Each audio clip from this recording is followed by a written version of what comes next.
Hi friends, welcome to cine family two. TV serial actors Nikhil and Kavyasri వీరిద్దరు మొదటగా Telugu star మా ఛానల్లో ప్రసారమైన గోరింటాకు సీరియల్ ద్వారా తెలుగు బుల్లితెరకు పరిచయమై ఈ సీరియల్తో మంచి పేరును గుర్తింపును సంపాదించుకొని బెస్ట్ జోడీగా కూడా గుర్తింపు పొందారు.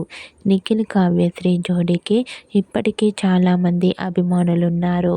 అయితే రీసెంట్గా TV serial actors Nikhil Kavyasri real life latest ఫొటోస్ను ఇప్పుడు మా వీడియోలో చూసేయండి. ఆ ఫొటోస్లో నిఖిల్ చాలా హ్యాండ్సమ్గాను, కావ్యశ్రీ బ్యూటిఫుల్ ఏంజల్లా, కుందనపు బొమ్మలా చాలా అందంగా కనిపించింది. ఆ ఫొటోస్ చూసిన వారంతా beautiful and lovely pair and super pics అంటూ కామెంట్ చేస్తున్నారు. మీకు కూడా TV serial actors Nikhil Kavyasri real life latest photos మీకు నచ్చినట్లయితే మీ అభిప్రాయాన్ని మీ కామెంట్ రూపంలో తెలియజేస్తూ లైక్ చేయండి, షేర్ చేయండి. మరిన్ని ఇంట్రెస్టింగ్ అండ్ లేటెస్ట్ అప్డేట్స్ కోసం మా సినీ ఫ్యామిలీ టూ ఛానల్ని సబ్స్క్రైబ్ చేసుకోండి.